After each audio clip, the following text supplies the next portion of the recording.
Hello there, Sarah from 17 once again. This is a little prediction video, and I use the term prediction pretty loosely because it's never really intended to be something that I predict will be in the game. It's just something that I would hope would be in the game. It's more of a, if I made it, I would do this kind of addendum right here. But if you remember, way back when Dark Souls 2 was upon us, I made a wish list of things that I would like to see inside of it, and last week I was away from my station to be able to make videos and things, so I decided to put some notes down and put some thoughts down on things that I would like to see inside Bloodborne's DLC. Also, a wish list for Dark Souls 3, which I'm going to do in another video. And it's just a couple of things that came to mind when I sat down and had a thought. Bearing in mind, it had been a while at this point since I'd played Bloodborne, so there's probably a lot of things that irk me or I'm annoyed at that I would really like to get changed or put in there that I've completely forgot. But just the things that rose to the surface of my tempestuous mind are the ones that I jotted down. And it's not going to be as in-depth as the initial Dark Souls 2 wishlist, but it's going to just be a few things that I would really like to see.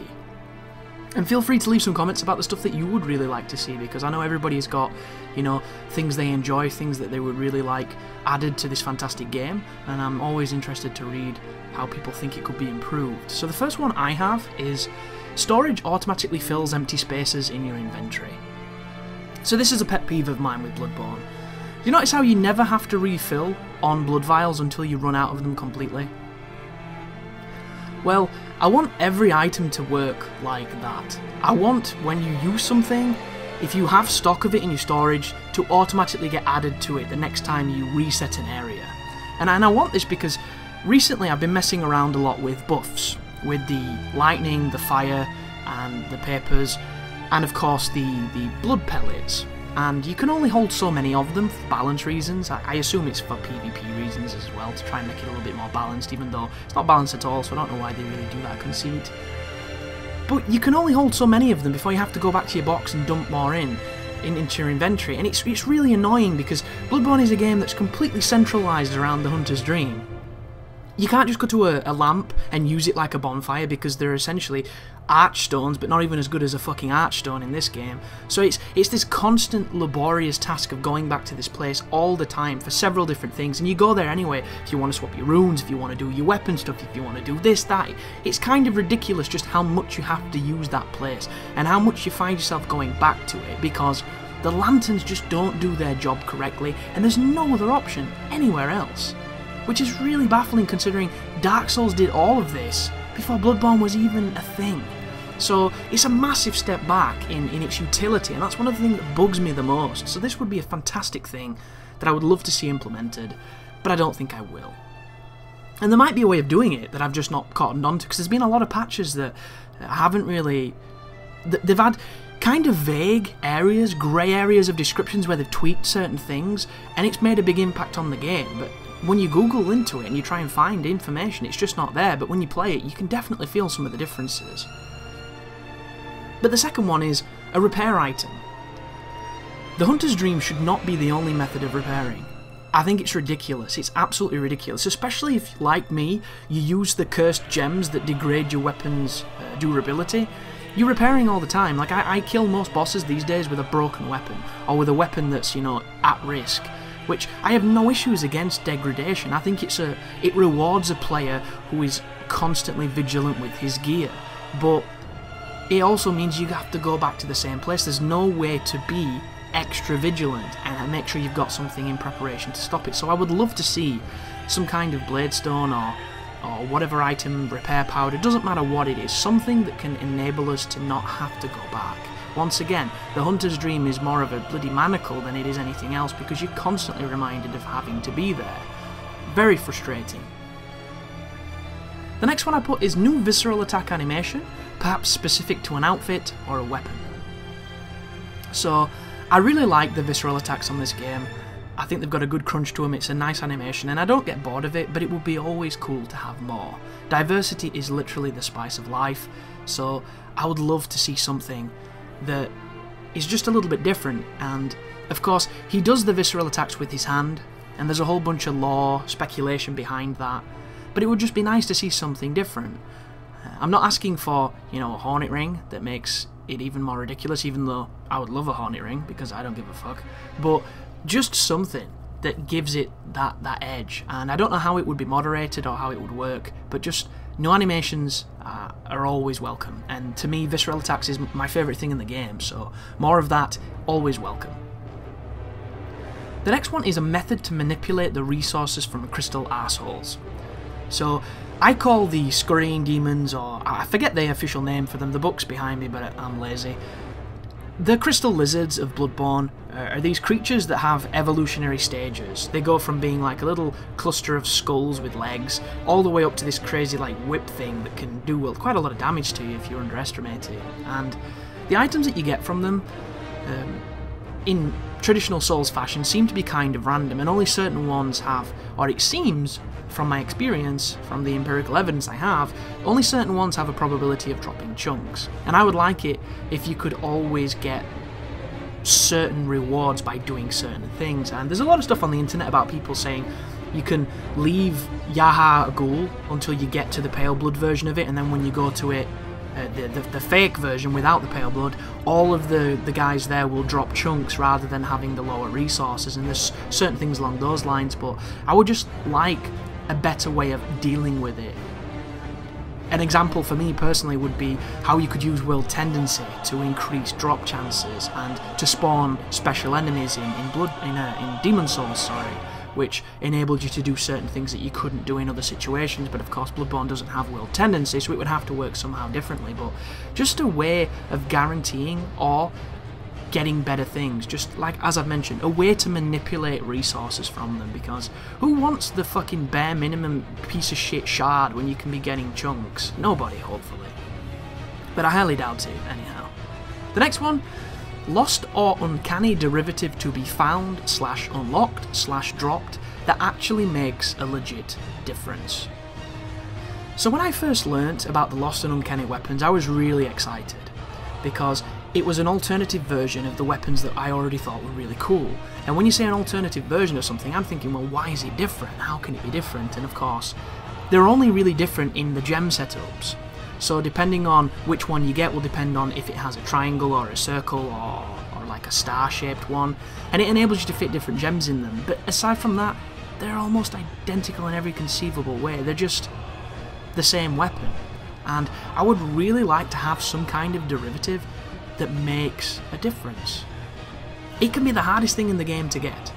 Like, you know, you could have to get up to, I don't know, something stupid like kill Margot Wet Nurse without ever having visited Hunter's Dream just to get something beastly. But just incentivize skill to get something cool, or dedication to get something that's tricky to find or hard to get a drop from, that is a better version of something or something more interesting. It doesn't even have to be better. Imagine if you just had a different R2 or a slightly different moveset, or it had different properties, so it was either righteous or it was serrated so it could damage, you know, bonus special enemies. Just give us something that's more and interesting, because the weapons I love in this game, but there's just not enough of them. And considering how good the ones you start with are, like, there's some people that will never experiment with the other ones, so giving it some kind of legit difference is definitely a step forward in making it more unique and drawing people's attention to it, which I think is important.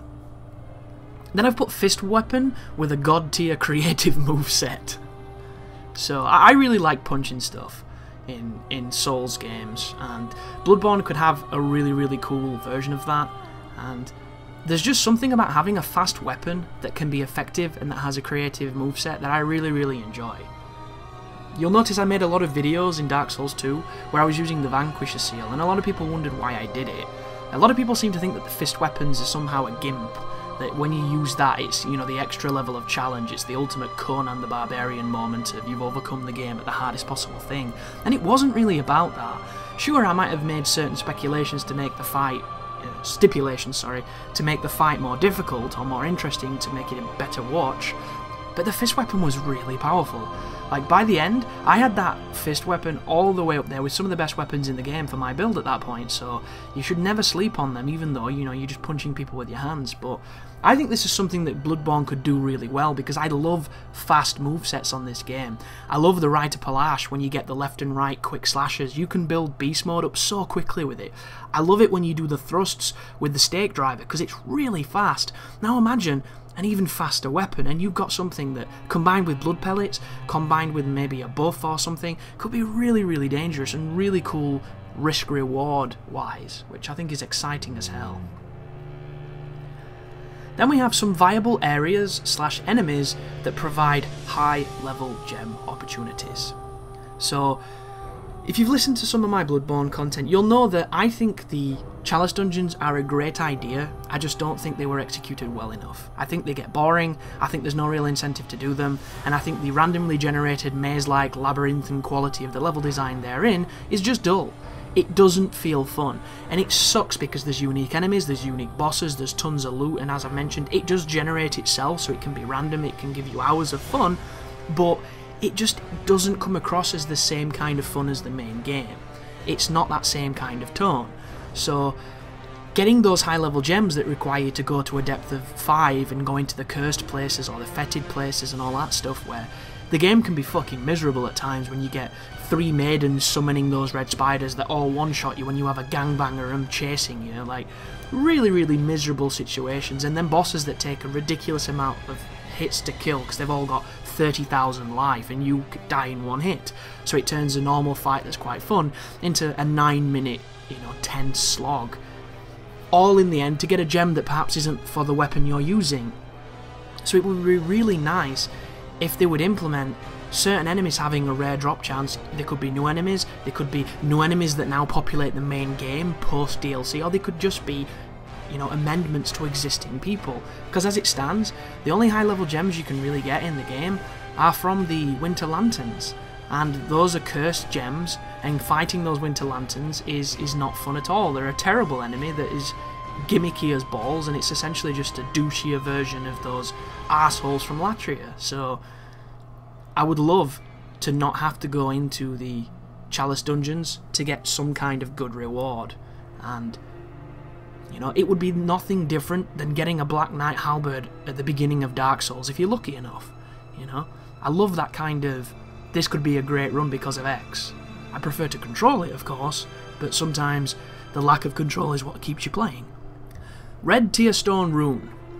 I think that speaks for itself. So if you don't know, folks, there are certain gems in this game that give you a passive damage bonus when you are at maximum life, and they give you a passive damage bonus when you were at low life, and they're tied to your weapon, and I hate that. I really, really dislike it, unless it's a tertiary feature or a secondary feature of an already existing stat boost. I don't want that. I want a Tearstone. I want a crazy Tearstone. I want a Tearstone rune that lowers my life to 0, so I die in anything, like something farts on me and I'm dead, but I want to get 30% damage boost. I'd have 50% if it was up to me. I want a seriously sick rune where if you put it on, you either kill or you die. There's no middle ground. And that is what a Red Tearstone would do to this game. It'd make certain things so much quicker.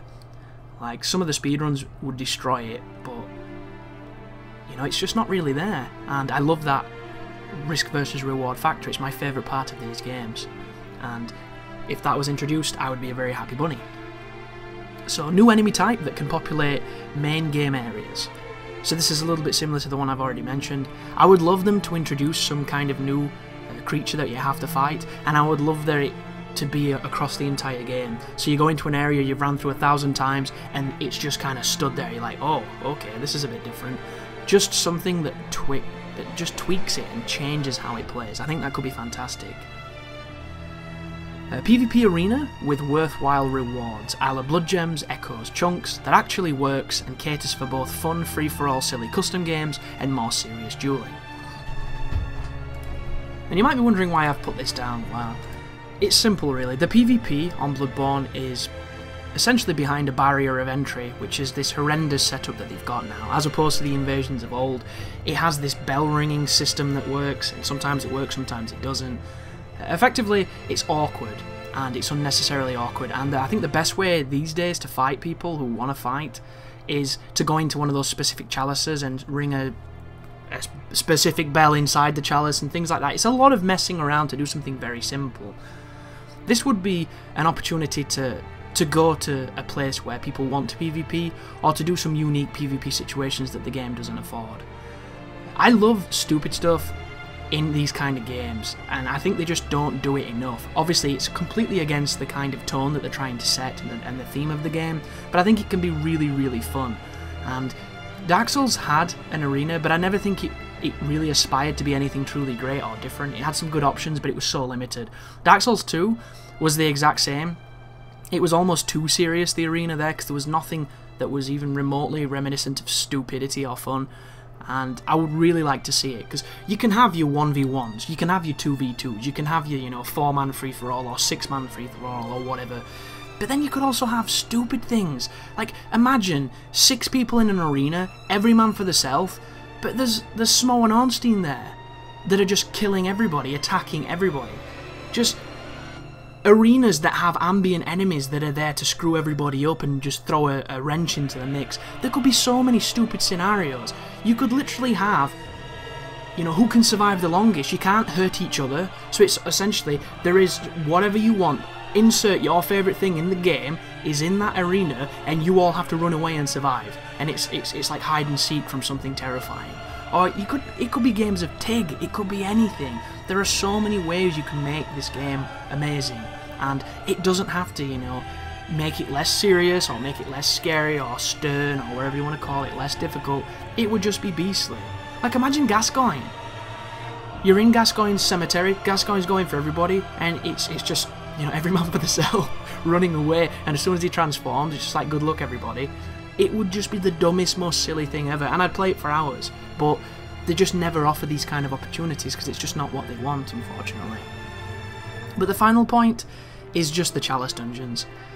They need more presets, they need more aesthetics, they need more designs. It is so identical, cookie cutter bullshit as it stands. It just gets so boring, and it sucks because I really wanted to play a lot of it, and like I almost know every preset in my mind now. And it gets to that point where it's dark, it's dim, it's misty, there's a ladder, there's another ladder, it's that room again, it's this room again.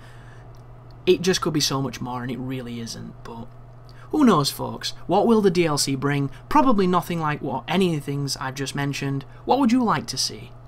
But as always, you take care now.